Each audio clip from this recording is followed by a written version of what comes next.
Hi, everyone. Thank you for joining us today. Sabrina, Richard, myself, welcome today, Mike Burrows. We're going to let Mike just explain it to you in his own words, his experience, what's been doing, and really share his knowledge with you. Just giving the floor to the ladies first. Sabrina, do you mind taking 20 seconds talking to everyone? So my name is Sabrina. I'm an Agile coach. I actually work for Mastech. So I work very closely with Richard, Rich, and also you've got Stan and Nicholas that's here as well. So we all work together as Agile coaches for Mastech. I've been an Agile coach for many, many years and also a deliverer, and I've worked for many companies. So I'm quite excited about today. I quite like doing webinars. As you can tell, I'm quite a sprightly person. If anyone has any questions throughout the process, can you add them to the comments board? And Darren's there as well. Add them to the comments board, and I'll be pulling all the questions out later on today. And I will pass to Rich. Richard? Oh, yes. You see, I'm typing away here. You see, you're catching me out. So I'm Richard Cornelius. I work alongside both Sabrina and Rich here. I'm an Agile coach or an Agile something or other. I don't like titles. And I think that's me, really. I'm going to pass across to Rich. All right, thank you very much. Okay, so before we go to Mike, I'm one of the organizers of this group, this Meetup. We are very pleased to have all of you today. I can see many friends' faces around here that we spoke before. Pleasure to have you with us. And now I'm passing it to our guest, Mike. Great, well, thank you. Oh, thank you. Thank you very much for having me. Before I sort of introduce myself, I'll just say one little word about format. I don't know about you, but I'm spending an awful lot of time on Zoom these days. And I do a lot of workshop facilitation over Zoom. And I found it quite jarring to go from like a gallery view like this, where I can see people's faces and see how people respond and have conversations with people, and then go into like screen sharing mode, and I'm sharing PowerPoints and all that kind of stuff. And I have basically, for the last few months, for meetup appearances and even conference appearances, I've been ditching the PowerPoint. I won't be sharing my screen. The closest I will come to it is I will, from time to time, share things for you in chat. Things that you can read, some links that you might be interested in following, and so on. And I will do that in just a moment with like my introduction. The usual slide that goes at the beginning of the deck with who you are and what your email address is and all that kind of stuff. Well, I've got the equivalent of that to stick into chat. Other thing I will mention, there are two breakouts going to take place during the course of this session. And we'll go into rooms of sort of 5 or 6 people, something like that. So I'll let the operators work that out. So just be ready for that. 5 or 6 people is enough that if you want to sort of sit back a bit, you can.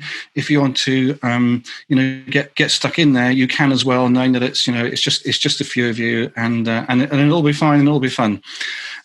So watch out for those a few minutes into the session.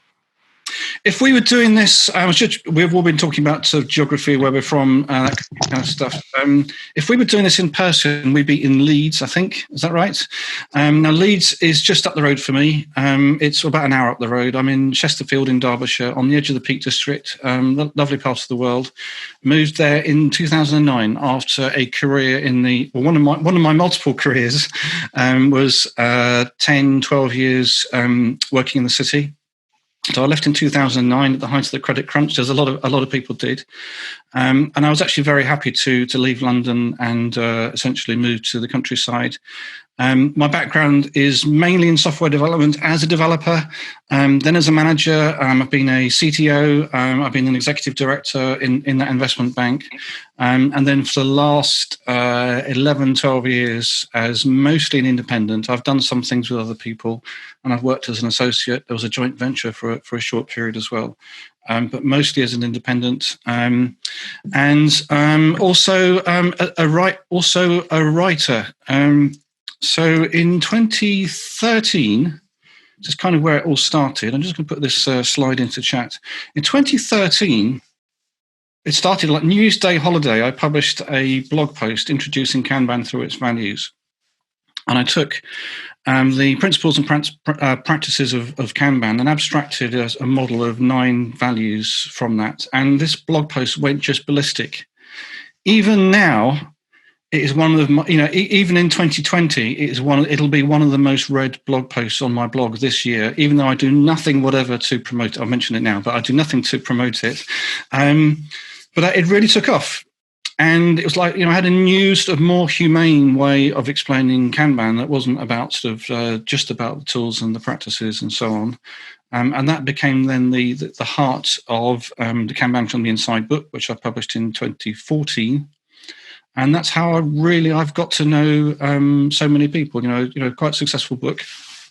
And then since 2016, that sort of time frame, I've been much more doing my own thing. That's possibly the last time I'm going to mention Kanban in the course of this evening. I hope that won't shock or disappoint anyone. But I've been really thinking very hard about what it all means, or what lean and agile mean, and that's what the Right to Left book is really about. But also, how does the adoption process work? How does the change process work? And there's been some quite bad stuff happening in the Agile community, imposing process on people, and it's actually a pretty poor kind of process as well when you look at it. And that's what has given the Agile actually quite bad press in recent years. And I want to get away from that old style of change management and really help to, not on my own, but with other collaborators and also with peer communities trying to achieve similar goals through different means, establish a kind of a new category, the engagement model. How should we, as coaches, consultants, and so on, or internal staff, engage with our organisations in ways that promote people to engage with the challenge in hand, help the organisation stay engaged with itself, even as it changes in different ways at different paces and so on at different parts of the organisation. So in 2018, well, it was a preview 2017 on LeanPub, but 2018 I published the Agendashift book. And so that's really focused on change and transformation. And I'm working now on a second edition. I mean, we are moving still at quite some pace. But I made a conscious decision that the lean and agile detail that could potentially go into Agendashift, I would put in a separate book, and that's what became Right to Left. So this talk tonight, it's kind of at the intersection between Agendashift and Right to Left. I will explain, what the Right to Left concept is, but also the content of the Right to Left book. And also at the end, if we can get the logistics right, we're going to do a draw for the audiobook as well. So there's a free copy of the audiobook on offer tonight to somebody. So that's an incentive to endure the whole evening and stay around to the end. Take part in that draw. So let's get into Right to Left. Now, Right to Left, it's a metaphor. And various ways of describing why it is even right to left. Actually, one last mention of Kanban. I mean, those of you that are familiar with how you review a Kanban board, right to left, that's one possible inspiration for the term. But also there are sort of process interpretations as well. And I illustrate it like a lot of things should be illustrated with Lego. Now, suppose, hypothetically, a Martian landed tomorrow and you had to explain Lego, the whole, not just what Lego is, but the whole of Lego, the whole, how it works, how it's produced, what you do with it, and so on.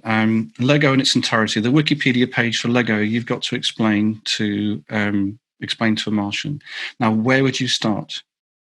So would you start with plastic granules arriving at the Lego factory, the inputs coming in from the left, or would you start on the right with children, or adults for that matter, but children playing with a finished product? So left to right, starting with plastic granules arriving at the factory, or right to left, starting with children playing with a finished product. Now, if we weren't on Zoom, this wouldn't just be a rhetorical question. I'd be asking you to shout out left or right or whatever. I've done this enough times to know that everybody really understands that the way to explain Lego is from the right. Children playing with the finished product. So you get how the metaphor works, and you can think of that in terms of process and so on. Now, so how should we explain Agile? So where should we start? Should we start with backlog items in Jira? Other tracking tools are available. Or should we start with people collaborating over working software that is already beginning to meet needs? So backlog items in Jira, people collaborating over working software. Where do we want to start? So from the left with those inputs, or from the right with some of those end results. End results for the team and end results for the people using the software that's produced. I'm assuming it's software at the moment, so we could talk about whether it has to be about software. But let's stick with the manifesto to start with. So from the left or from the right, and again, I will hear you through the ether shouting, yes, of course we should do it from the right. Now I'm going to challenge you to think about how Agile is often explained. And I will tell you now, for free, that very often Agile is explained from the left, starting with those backlog items in Jira and so on. And if you don't believe me, Google for what is Scrum, for an explanation of Scrum. So is Scrum, 2 levels of backlog, product backlog, sprint backlog, the ceremonies that take you from one backlog to the next, and then the work that gets done to produce a potentially shippable increment, whatever one of those is, or we do the right to left version, teams pursuing their shared objectives goal by goal. Sprint goal by sprint goal, and working backwards to the work that needs to be planned to the sprint, and then the product backlog as a source of options to go into that sprint, and so on. Now that second right to left view is a little bit more nuanced, a bit more sophisticated than the left to right view, and perhaps it's understandable that to people who are new to what it's all about don't get that explanation. They get the simple left to right explanation. The trouble is, too many teams never get beyond left to right Scrum. They never get beyond left to right Agile. They are heads down, ploughing through backlogs of requirements, a mediocre experience for the people doing the work, delivering mediocre results, because they're not focused enough on the end results, understanding how their work is being used by their users, by their customers, not building in enough time for feedback, not focused on goals that measure something meaningful or describe some meaningful outcome, but are instead focused on getting through that backlog, getting through, burning the backlog down to zero, and so on. So I'd ask the same question about SAFe. Left to right version of SAFe or right to left version of SAFe. So instead of 2 levels of backlog, now it's n levels of backlog, where n is a parameter that relates to the height of your SAFe poster, or again, shared objectives pursued goal by goal. And interestingly, of all the scaling frameworks, which is why it's the one that I actually highlighted in the right to left book, I do mention a few other scaling frameworks. The reason I focused on SAFe is because it's the one where both those views, the iterative goal-based and objective-based view, is well supported. Both the left to right view of Scrum and the right to left view of Scrum are both supported by the Scrum Guide, and the same is true also of easily accessible, definitive descriptions of SAFe from the SAFe guides as well. And I looked at some of the other scaling frameworks and found that was a lot less true. Now, that's not a sales pitch for SAFe. That is a recognition that there's an interesting phenomenon going on. There's some patterns there, and we need to be aware of the different patterns and the trade-offs that we're making when we make our tool choices. Now, everything I've just described also very true of the change space as well. So in the change space, is it choosing a framework and then rolling it out? Or is it about the conversation the organization having the conversations with itself it needs to have in order to work out what it needs to achieve, what outcomes we need to achieve, and from there, agreement on outcomes as the basis for change. If there's a more powerful basis for change than the agreement on outcomes, I've not seen it yet, and that is why agenda shift. That is principle number 2. Principle number 1, I will probably mention later, but agreement on outcomes is absolutely fundamental.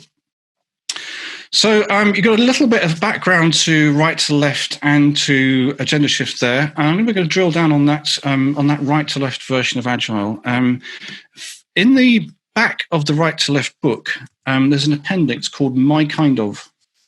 And it's called My Kind of because I talk in the book about my kind of Agile.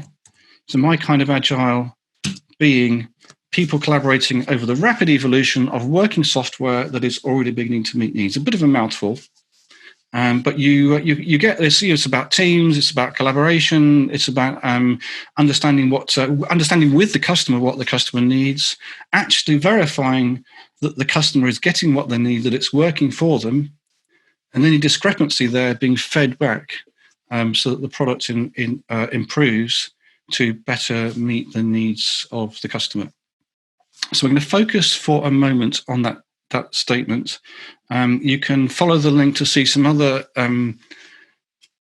definitions in that same kind of vein, and it'll give you a feel for the philosophy, perhaps a bit of the style of the book. And we're going to turn that into the focus of a breakout. So let me put the instructions for that into chat. So your turn, this is breakout 1. People collaborating, that same sentence again, people collaborating over the rapid evolution of working software that is already beginning to meet needs. So I'm just going to ask you just to enjoy that for a few minutes. And what I mean is just what's happening when that's working? What's that like? And why is that important? And just spend just a few minutes. I think we'll set the timer for about 10 minutes. So why is that important? What's happening when that's working well? What is that like? And then to start to bring our users, our customers into the equation. What new stories could you tell if this was working more consistently? In those stories, whose needs are you meeting? Can you say something a bit about what's actually happening in that relationship? And as the customer is satisfied, perhaps things that the customer is now able to do that they weren't previously. I should mention, when I'm going to come back in a few weeks' time, we're going to talk strategy. And those kind of ideas are going to come back when we do outside-in strategy next time. So if the operators would send you out to your breakout rooms, 10 minutes on that statement, just enjoying it, not worrying about when it doesn't work and why it doesn't work, but just enjoying it and thinking about the implications of it with the help of those questions. So I'll see you in a few minutes.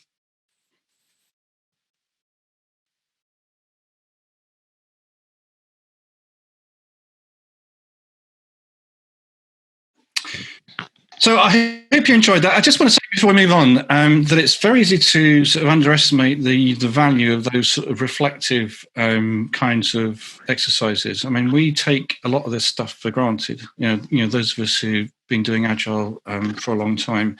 The reflection I normally use isn't on that my kind of Agile thing that you've just done, but on a true north statement. I'm going to just put a quick link to that in the chat.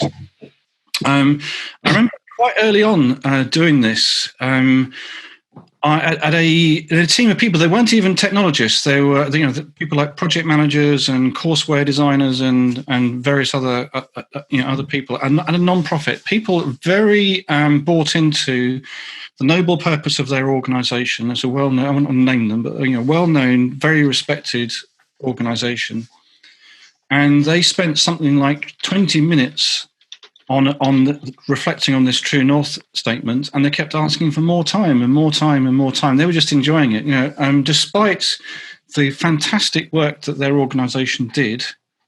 Their ways of working just weren't working for them. Too many people overburdened, too many delays, things that should take days taking weeks and months, people frustrated they were always waiting for other people, decisions not getting made, and all this kind of stuff. And so to imagine the right conversations at the right between the right people at the right time, needs met just in time, all those kind of things, was really cool for them to reflect on. And that then leads to, they're beginning to imagine what it could be like. And it's great that they're beginning to engage the imagination. We call these things generative images, things that we put up to, without prescribing anything, help people conjure up some good ideas that they can then take forward in their organisation. So we're going to move on now to a second breakout, the second of two, I should say. So you've done the enjoying it, and now there's what's not working and how do we make it work? And there's some particular questions that we like to use. So the first question is, what stops that? What gets in the way? Some quite direct, blunt questions. I'm not asking you to theorize why it's not working, just what can you see stopping it? Why is that important? What would you like to have happen? Then what happens? Then what happens? I'll just explain those last three. So explain those last three. So what would you like to have my time right now? Someone needs to mute. So what would you like to have happen is a great way to turn something that sounds like an obstacle into something that turns like an outcome. So we're going from obstacle space to outcome space, if you like. And then what happens when you already have an outcome in your hand, or perhaps a solution, gets you to another outcome and potentially another outcome. And in fact, we can develop long chains of things of these things if we want to. What we're simulating here with these 5 questions is the idea of generative processes, finite number of questions, but asked sensitively to help develop a landscape of obstacles and outcomes. Now, where these questions come from, I'll talk after the exercise, but just take these questions in order against the thoughts you already had in your mind as a result of that first reflection. So again, 10 minutes on those 5 questions relative to the things you discussed in that first breakout. Now, you might end up in with different people, I guess, but you will have been talking about some compatible things, I'm quite sure. Okay, so see you in 10. Right, so we're going to talk about what just happened. I'll put some links into chat again. So there's kind of two main things I want to talk about. So the first is a pattern, and the second is a tool. Actually, one of several tools that we refer to. But the pattern, really easy one to remember. It's only 3 words, and it has a nice catchy mnemonic. So the 3 words are ideal, obstacles, outcomes. Ideal, obstacles, outcomes, and the mnemonic is I do. So yes, I do. You get the idea. So ideal, that's the reflective part, reflecting on the ideal best. If you're a fan of Agile, it might put you in mind of idealized design, those kinds of things. We're not doing design, but we are imagining it, what it would be like when this was really working. And it does start to get the cogs whirring in terms of, how do we begin to achieve that and so on.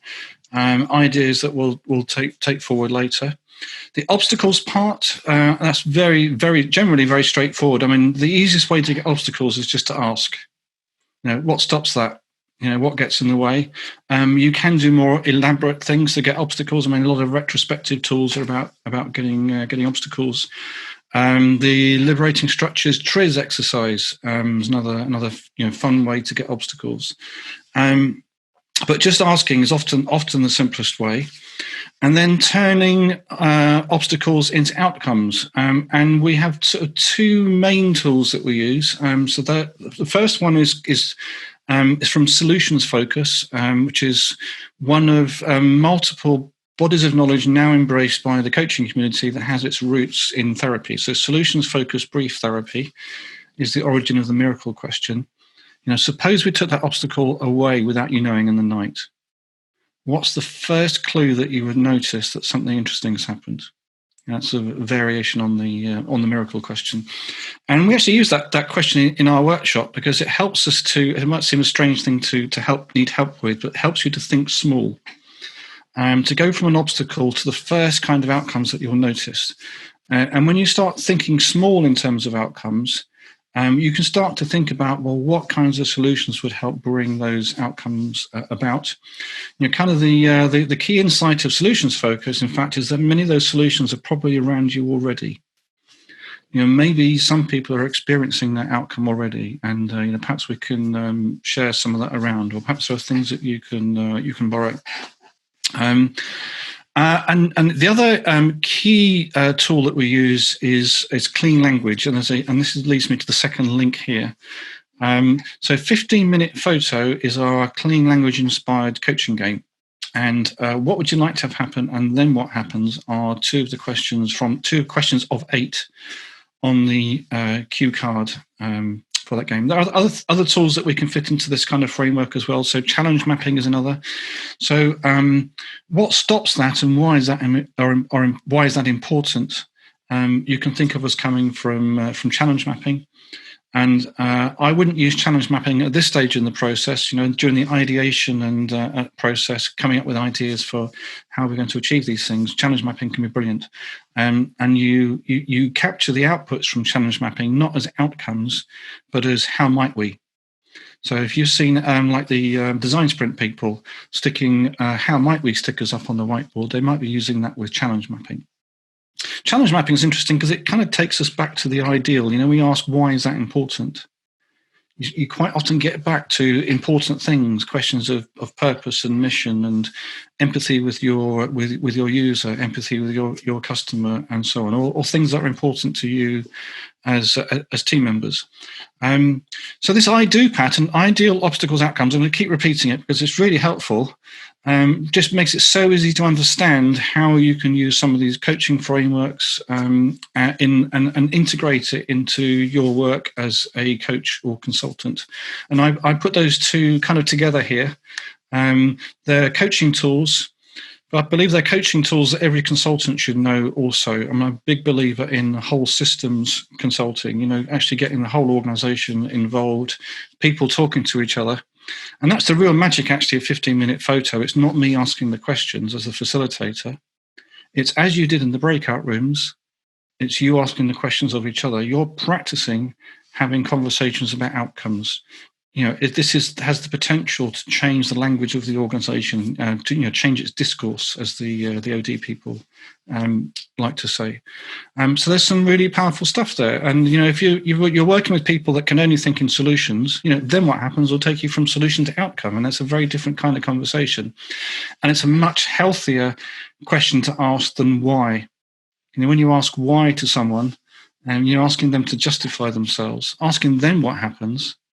You're asking them to think through the consequences of things, and this is really it's easy to learn, and it's powerful, and it can have the effect of changing the way that people and teams talk to each other.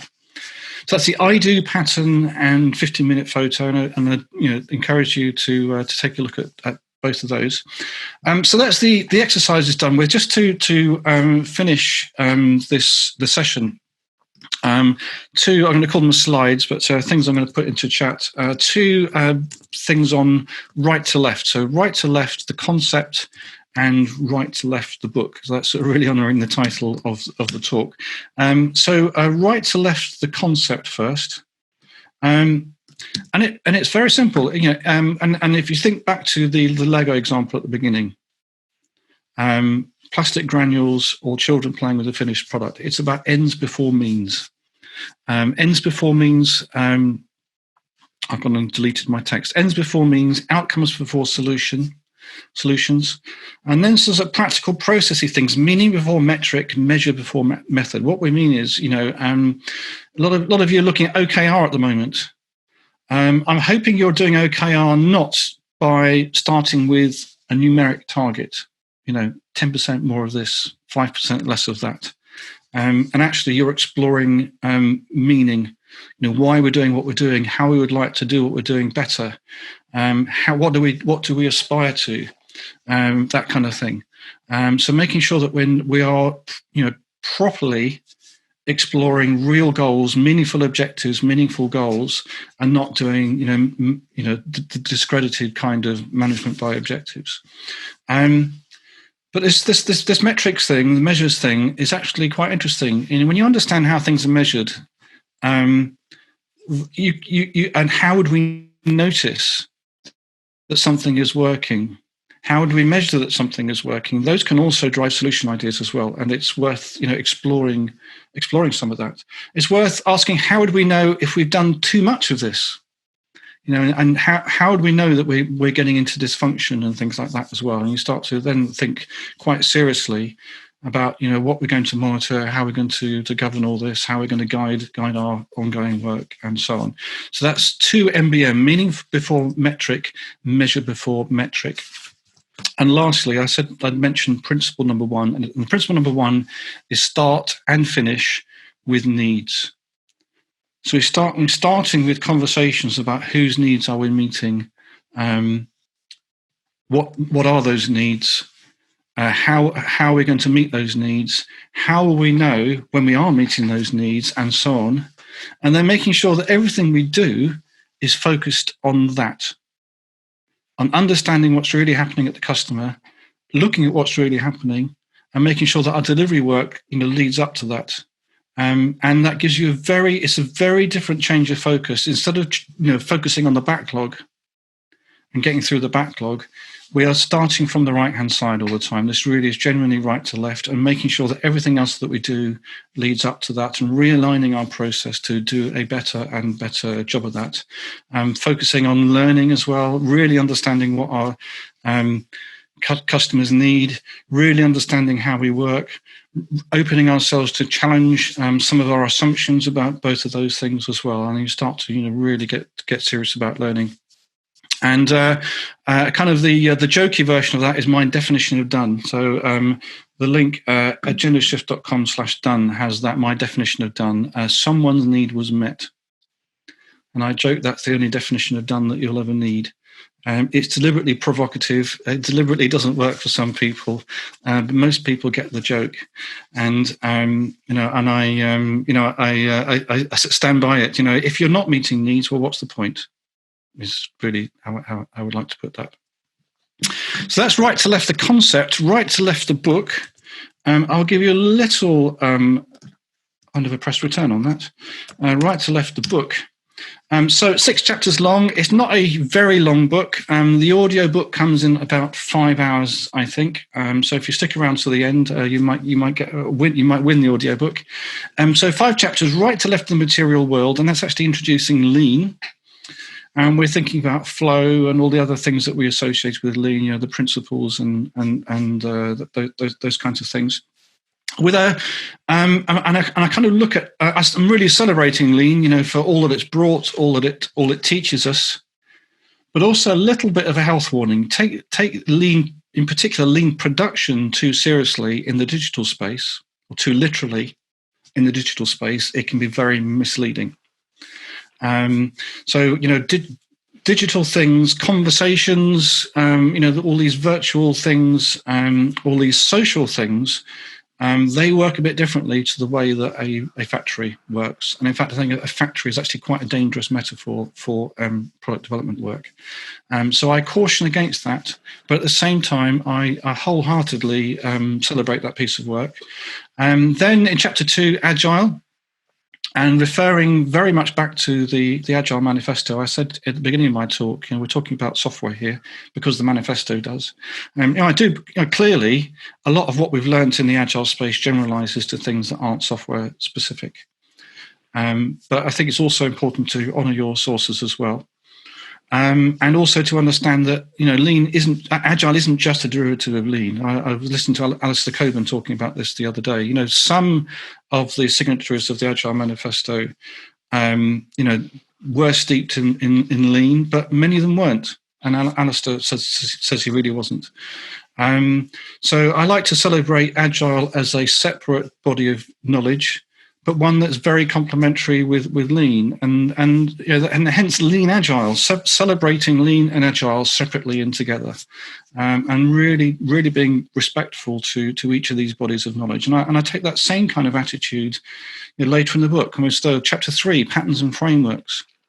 Let's celebrate what Scrum has achieved, what Kanban has achieved, what theory of constraints has achieved, what DevOps has achieved, and all these different things, and step back a little bit from the nuts and bolts of the frameworks and actually think, fundamentally, what are these trying to do? What's the pattern that this framework is implementing?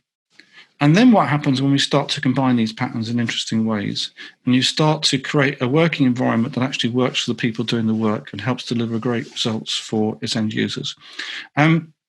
part of my history. I don't think I mentioned it in my introduction. I've been interim delivery manager on two of the government digital exemplar projects. So back in the early days of GDS, they were inspirational experiences. One of the things I find fascinating about those is that GDS didn't mandate that the teams use a particular framework. And what we found actually is we ended up using a little bit of everything. We started with Scrum. And what a joy it was to actually deliver something after 2 weeks. In the government space, that didn't happen. But then to start to focus on things like flow and to focus on things like infrastructure and various other user experience and all these sort of things that Scrum doesn't necessarily talk about or helps you with. And so my long lean startup as well. We were getting really serious about validating, making assumptions about how customers were behaving, and actually testing those assumptions. Lean startup in government. I mean, how cool is that? It was a really a privileged experience. So that's chapter 3, patterns and frameworks. Certainly the team level stuff. Chapter 4, I move into the sort of scaling considerations, and it's certainly not a sales pitch for the scaling frameworks. But nor do I sort of dismiss them out of hand entirely. Also, I try to be fair to them, try to explain, how they're constructed, where they're coming from, and so on. But when it comes down to it, if you've read my blog post, my biggest blog post of last year, what I really think about SAFe, and it wasn't the post that people were expecting, and it was basically saying that most of the arguments for and against totally miss the point. If you implement SAFe as a rollout project, I think you can expect it to be a disaster. Conversely, if you can't find something of value in SAFe, there is probably something wrong with you. And so actually how we approach these things and what we do with them and how we take these things on in a pluralist environment, where it's not about one framework and our job is to implement the framework. The job is to integrate something that's going to work for us wonderfully. So a pluralist rather than framework driven approach that's still respectful of the work that people have done to put these things together. And you think about some of the other bigger challenges of scale. I've run organisations of reasonable size, big enough to worry about things like layers of management and global distribution and those kind of things. And when you get to a certain, beyond say 100 people, you have to start worrying about these considerations. So we start talking about scaling. We talk about viability. And that's a reference to viable systems model, which is kind of the theory of organisation and how what fundamentally do organisations need to have in order to have some chance of remaining viable, some chance of maintaining an independent existence. Things like strategy and identity and purpose and things like that. Again, non-prescriptive, but if you don't have some of those things, you're asking for trouble.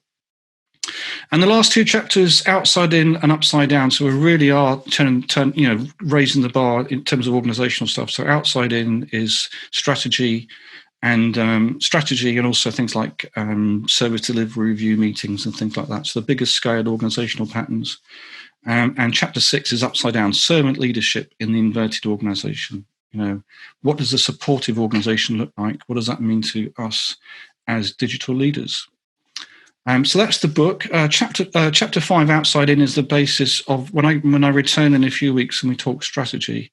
That's where that stuff is going to come from.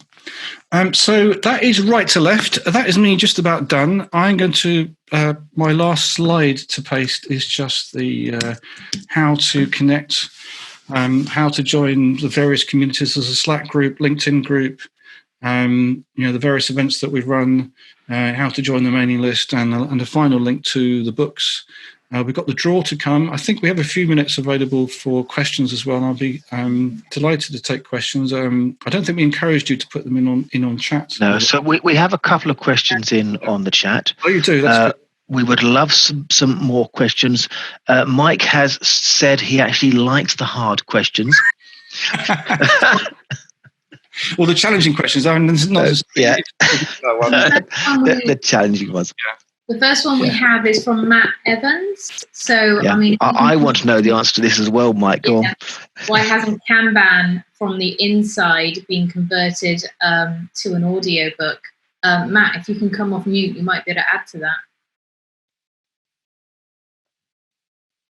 Oh no, Matt's just left the chair for a second. Let's leave that one till Matt suddenly comes back. Oh, Matt is back. There we are. Hey. We were talking about you, Matt. Sorry, Amazon guy. I've been waiting for him all day. Magic. You couldn't have timed it any better. So yeah, sorry. Did you ask the question? Sorry. I did. I have to say one thing. I love your accent. Oh, thank you. Yes. So I've just read out your question. I don't know if you had anything else you wanted to add to it for Mike, or you wanted to go straight. No, the reason I ask is that obviously it's in the first sort of book, as you mentioned, and I've loved the last two. So I was looking for it, and I can only find paperback copies, and I love listening to audiobooks as I drive. Yeah, I mean, all the books are on print and ebook. So far, only Agendashift is on audiobook. I did it myself. It's yours truly narrating, and I'm the nard about this. You can pay people to do it, and it's not crazy expensive. But people pleaded with me. I can't understand why, but they actually wanted to hear me read it. They thought it'd be more authentic that way. Lovely, Mike. My North London accent. I've got to say, it was actually a huge amount of work. I mean, if you haven't done it, you have no idea how much work is involved. I mean, multiple takes just to record it, and then the editing is a multiple of the recording time. And especially if you've not done it before, I did it all myself. And big job. It's not to be done lightly.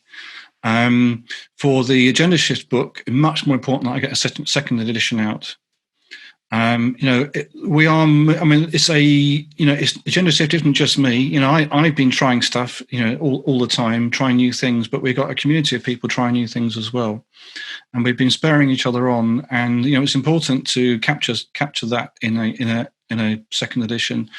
But so much else has changed and crystallized for us as well. I mean, the patterns thing has been, that came out in right to left, but we sort of reevaluated Agendashift in patterns terms, and it makes it so much easier to explain, and it makes it sound so much less prescriptive, rather than it being about the exercises that you go through.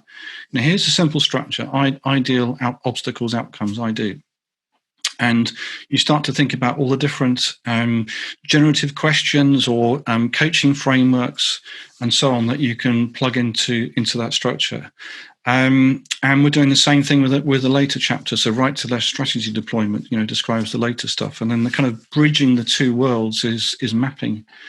It's just a so much clearer way of explaining it. And there's a whole, I don't know if I've even mentioned wholehearted at the beginning of my talk, but we sort of worked on a mission statement for us as a certainly the partner community, but also some others, workshop participants and things like that. We're in the business of building wholehearted organisations. Ones where don't tear themselves apart with the contradictions and all the rest of it. And there's that in itself. I was quite blown away by the way people responded to that. And it was almost a throwaway paragraph in the book and a blog post. But it's one of these generative images again. That wholehearted organisation. Well, what is that? We have a chance not to define it for all time, but to have a think about what it might mean, and to encourage others to think about what it might mean, and what can we do to help bring these things about. I could do a whole talk just on that, but. So in 3 years, really quite a lot has changed, and so that all the effort, all my spare time, if it's not even spare time, but all that time is going into the second edition, rather than even thinking about audiobooks and stuff like that. If I'm brutally honest, the Kanban book's been great. It's been a fantastic door opener for me. It's sold well. It's got a mention in Wikipedia. I think that officially makes it a classic now. But my focus is elsewhere, and I worry that it would be confusing to people if I suddenly put a lot of effort into that. I love that people love the book. I've certainly not for the slightest suggesting that I have any regrets about doing it. No, I'm very proud of it. But I've done it, and I'm looking at other things, complementary to that. Doesn't undermine any of that past work. So it's quite a lot to do an easy question, but so we've got another really interesting question that I'm really keen to actually find out. So we've actually got a question from Ken. So Ken, if you can jump off mute. When you talk about right to left, why is the backlog left? Could we keep going left into the roadmap, strategy, vision, or maybe into service design? Now, I'm quite intrigued. Have you got anything else you'd like to add to this, Ken? Yeah, we absolutely do. No, really, at the beginning, I was just referring to how Agile is often described. And I think the steady drip, drip, drip of Agile generally and Scrum in particular as being described from the backlog forwards is a real problem. I honestly think we are killing Agile by doing it.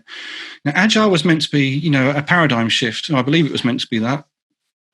But we're describing it in the terms of the old way of thinking. And that is a fundamental mistake. We are selling Agile to project managers. No disrespect to project managers in that statement, but it's not doing ourselves any favors. So really, I'm just focusing on, first of all, the bit that people can relate to, and that sort of the Lego metaphor and everything else. People get that straight away. In the book, we certainly do talk about those other things. So we get into things like job stories, jobs to be done.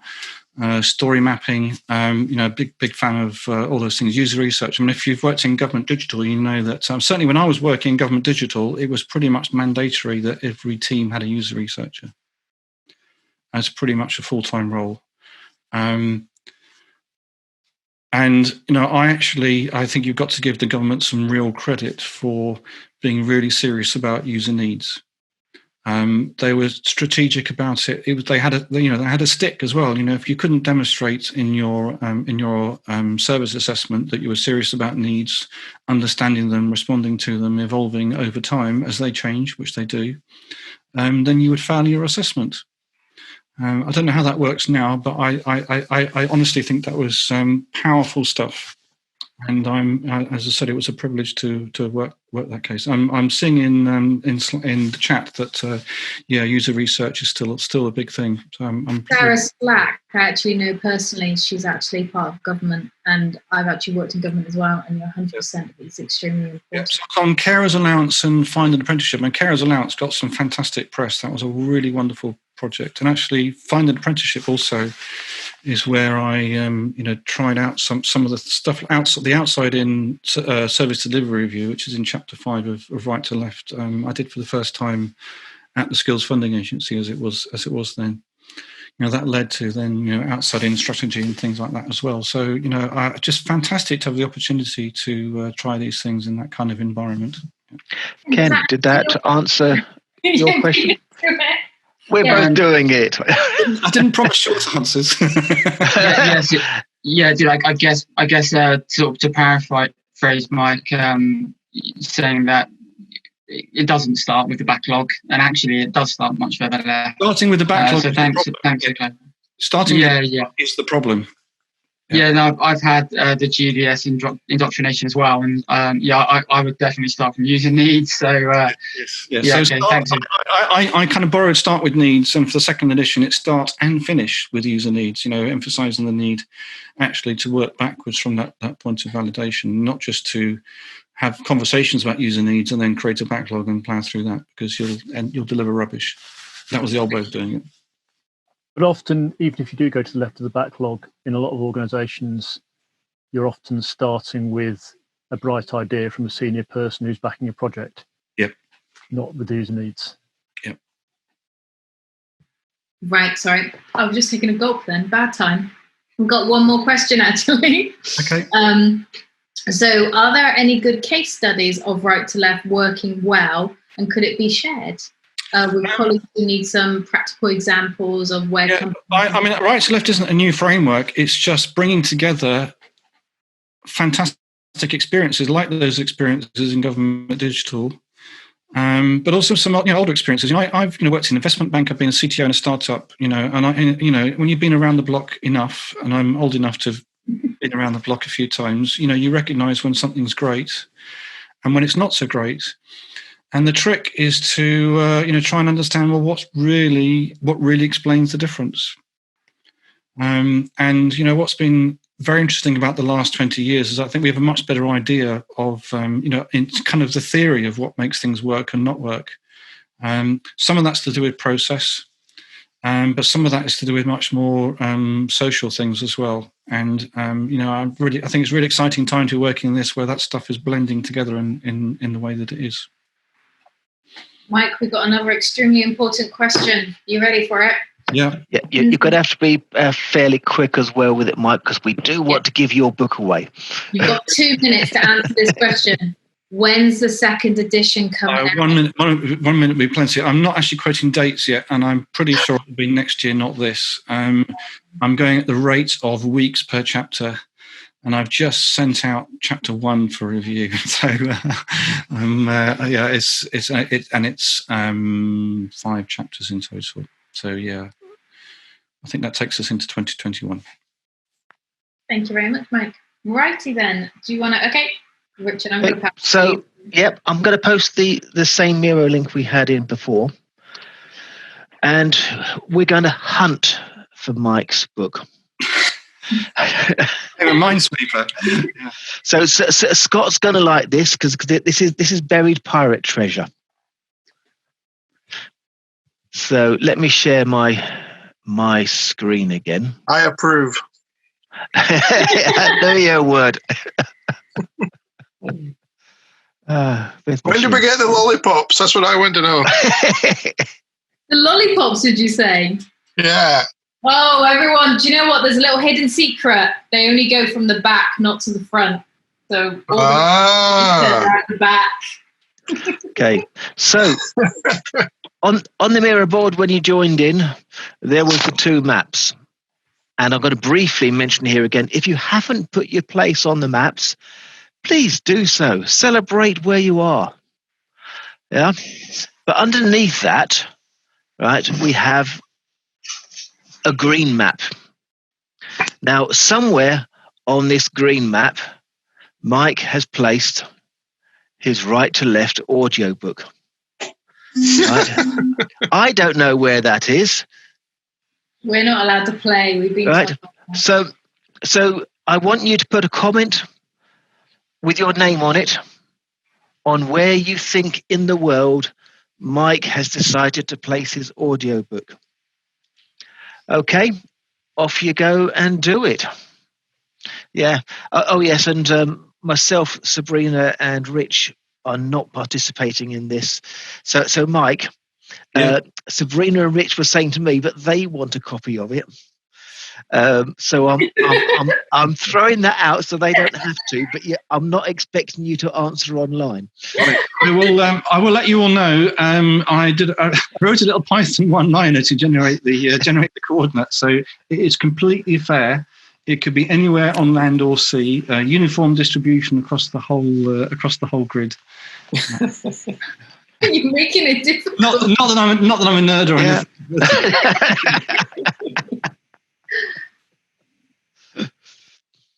Can they do more than one? Was it one? We don't want them to. We're going to be on the process of we expect people to be fair. Okay.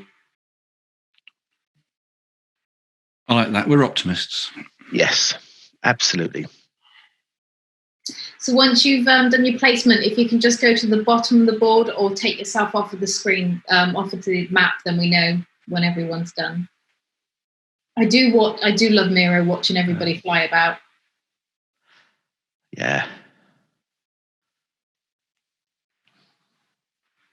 Yeah, if you haven't found it yet, it's underneath the other maps.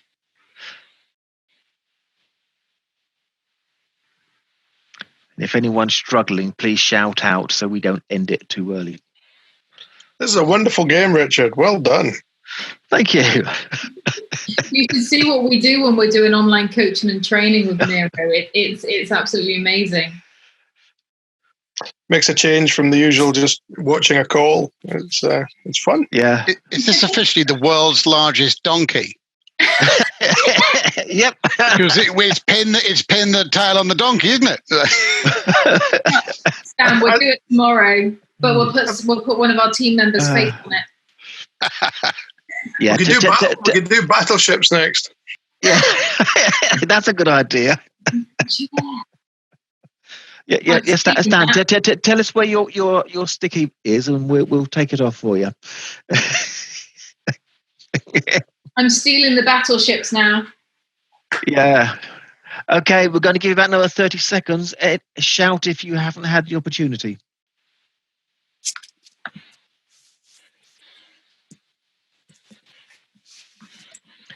Okay. We have quite a few pins on here. 1, 2, 3, 4, 5, 6, 7, 8, 9, 10, 11, 12, 13, 14, 15, 16, 17, about 18 or so. So quite a few of you have placed on. That's fine. You don't have to place on. Okay, so Mike, would you like to give the coordinates that your automatic digging spade has made? Yes, it is right in the south. It's X20. It's quite extreme, isn't it? It's south of Australia. Whoa. X20, going down towards the South Pole. Who's the closest? I think this person across here. Looks like it. Rachel Oldroyd. Congratulations, Rachel. Oh, well done, Rachel. Exciting. Well done. Thank you very much. Yeah. And do tell us how you get on with it. Will do. Thank you. So I'll get the guys to drop me your email, and then I'll send you the yeah. So make sure you give us your email, Rachel. Yeah. Rachel, you can private message it through Zoom. If you can just send me a private message, and I'll pick that up for you, and I'll deal with it. Okay, I'll try. Thanks. Yeah, and Sabrina's the safest one out of the three of us.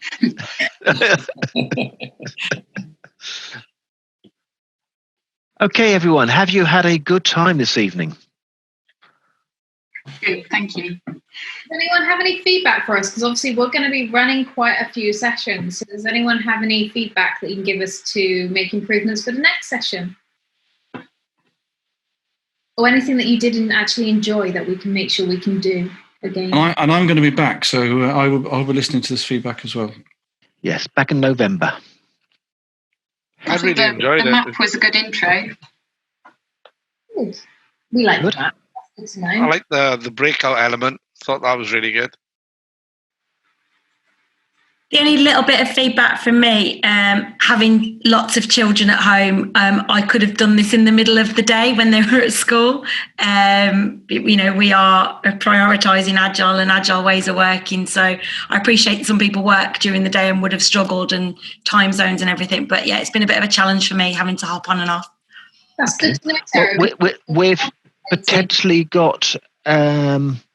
oh no! When we get Peter, it's going to have to be an evening one again, isn't it, Rich? Or is an early morning one? No, pizza is going to be in the morning, so we're going to be like 10 o'clock in the morning, something like that. Oh, that way. Yeah. That's Peter who again? Do you want to promote it, Rich? All right. So we got the inventor of methodologies of Xscale, another platform. We always wanted to start with Mike. We love Mike. We wanted him to give him a chance. And you don't have to butter him up too much. Mike in November. But Peter Morrell is one of the well-known figures. Most of you probably know him already. And he agreed to do a session for us. So we're going to publish that for next month. So we're hoping to see all of you again with Peter Morrell. Definitely. Okay, and back to feedback. I liked the fact that you didn't use slides, Mike. I actually preferred looking at your face and listening to you and concentrating on it instead of going through slides. We do too much slide stuff, so that was very refreshing. Good, thank you. It's more fun for me as well. I do like having feel like I'm actually with people. The worst thing for me is pre-recording. I can't stand doing pre-recorded talk, so yeah, it freaks me out completely. Just knowing we're having a conversation is just so much more enjoyable.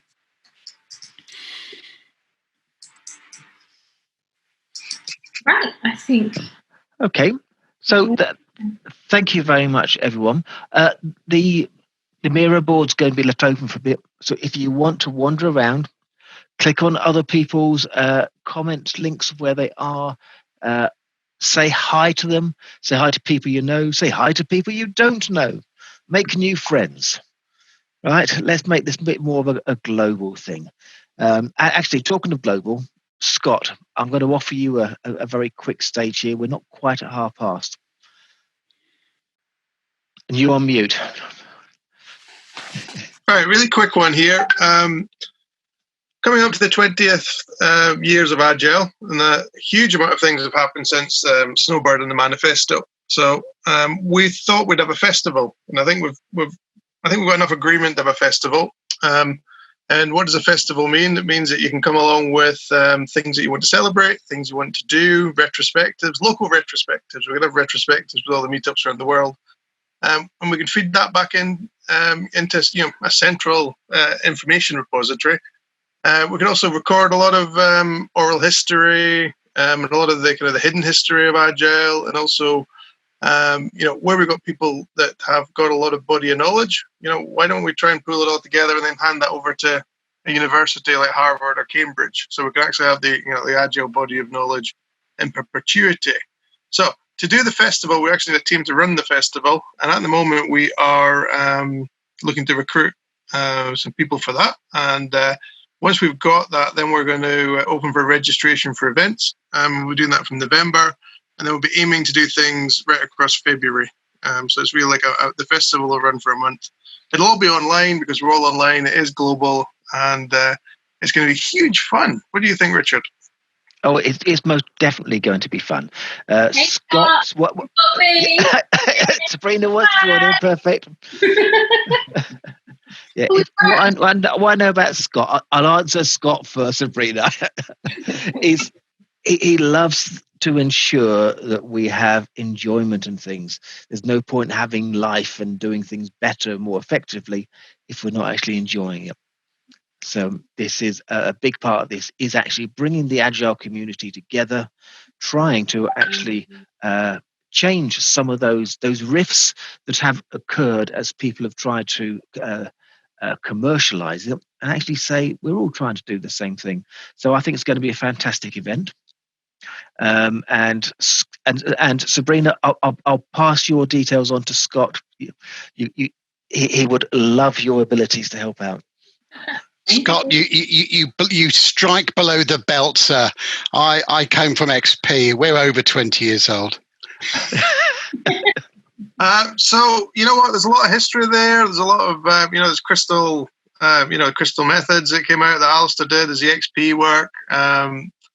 It's what happened with why did Scrum take over XP? I think some of these things are great debates that we could have just to go back and look, because there could have been alternate. Maybe someone will come up with events of the alternate history of Agile, how it all could have been different if different people had done different things. The beauty of it is you can do anything you want. Also, on the organizing team, we've got quite a few XP people. We've got DevOps people. We've got business agility people. Good stuff. So we are trying to be completely inclusive, just to build the whole picture. And if we can build that archive, it'll be like the Deming Institute. We've done 20 years. In another 20 years, there'll be very few people from Snowbird left to ask. You know what? In 20 years, Scott, they'll still get people who don't understand this. It's just too modern. But nobody understands Deming. Deming's hard. Well, this is paradigm shifts. It is hard. I mean, once you see it in a particular way, you can't not see it in that way, and that cuts both ways. Because now we see that way. It's hard to look at it the old way. But it's the same physics. Physics precedes one funeral at a time. My old friend Martin Burns, that tied to the old ways of doing it. We've been training people in the old ways of thinking for decades, and they think it's the right way of doing it, and that's a big legacy to overcome. My old friend Martin Burns said this was always going to be a generational thing. So what I try to do is go around and train new leaders in the hope that when they get to my age, they start implementing it.